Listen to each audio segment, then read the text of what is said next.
Tayo ditong mga kinatawan ay ibinoto lamang ng ilang libong Pilipino. Ngunit ang kasama natin ngayon ang Pangulong Duterte, ang most voted Philippine leader ng 2016. Correct. At ang kanyang anak, Vice President Sara Duterte, ang most voted Philippine leader naman ngayong 2022. Correct. I would like to manifest na gusto ng sambayanang Pilipino ang pagdurog niya sa mga kriminal, durugista at NPA Correct po, madam. na terorista. Kaya sila ibinoto at patuloy na mahal ng mga Pilipino.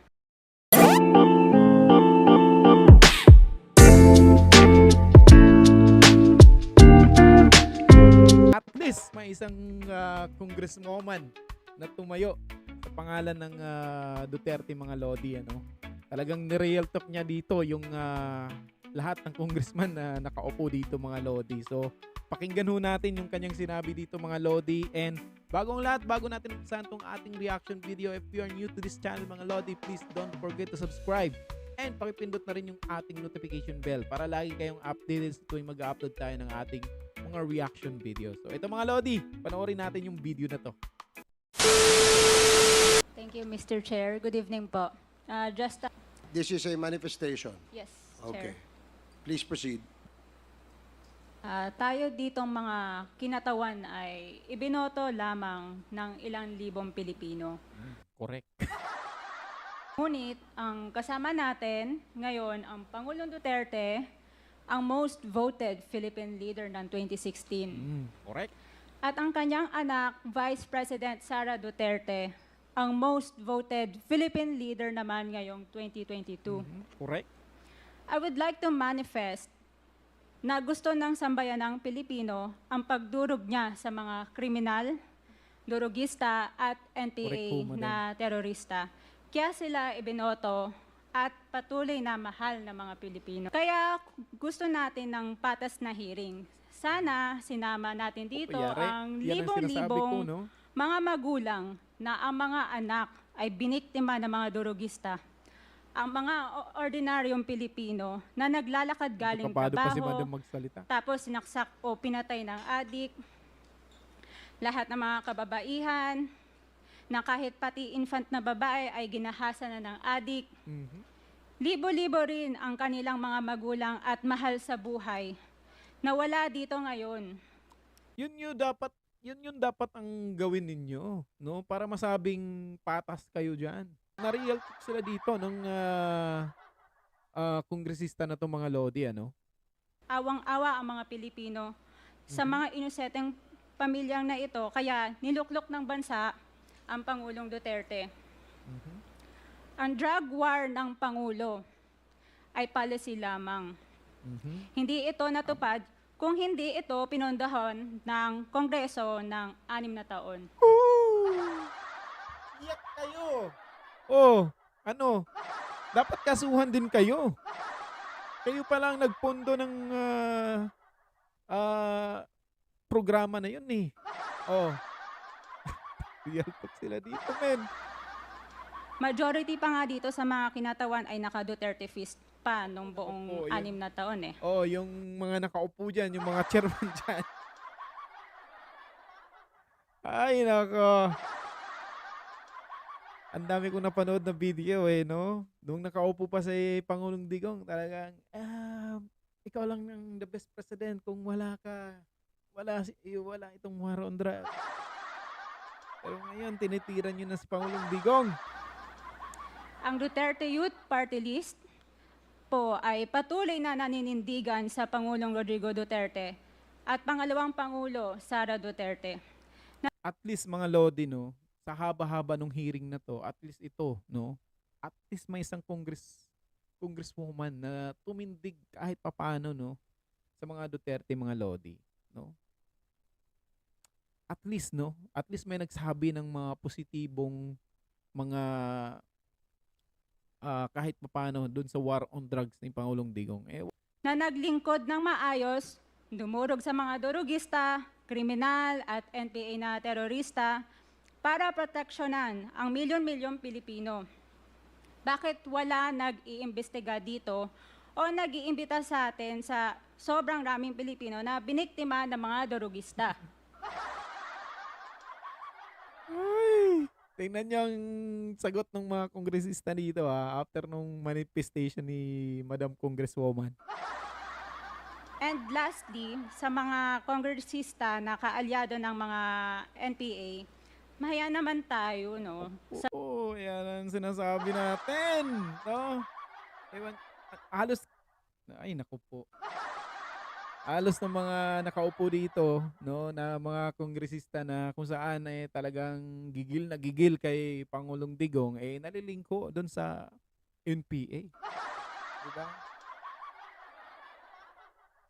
Sa topic ng pagpatay dahil kayo mismo, hindi kayo nagsasalita sa pagpatay ng NPA sa mga pulis, sundalo at mamayang patay kayo Pilipino.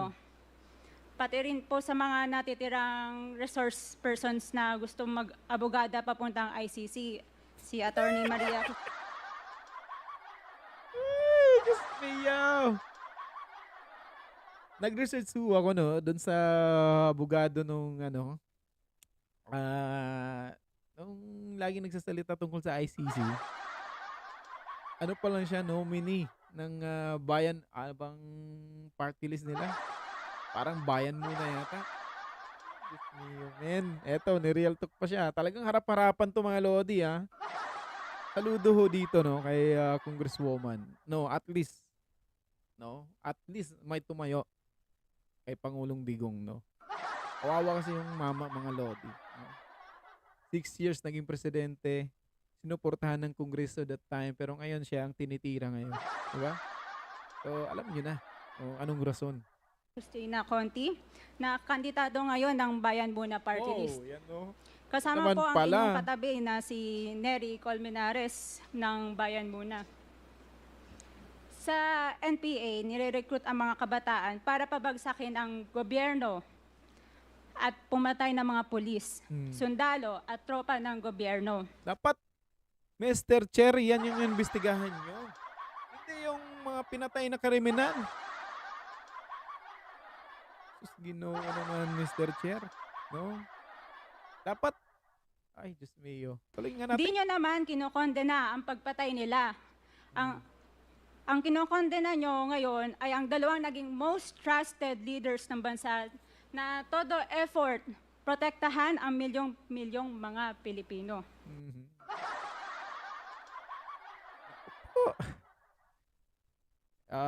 Nag-init ng ulo ng mga kongresista dito na nakaupo mga lord. Medyo hindi pwede to In support sa advocacy sa Pangulong Duterte, ang Duterte Youth Party List ngayon, Duterte Kongreso, Youth Party ito, List pala ang ito. kaisa-isang nagpapanukala na So, eto mga lodi, wag niyong kalimutan wag niyo pong kalimutan, no?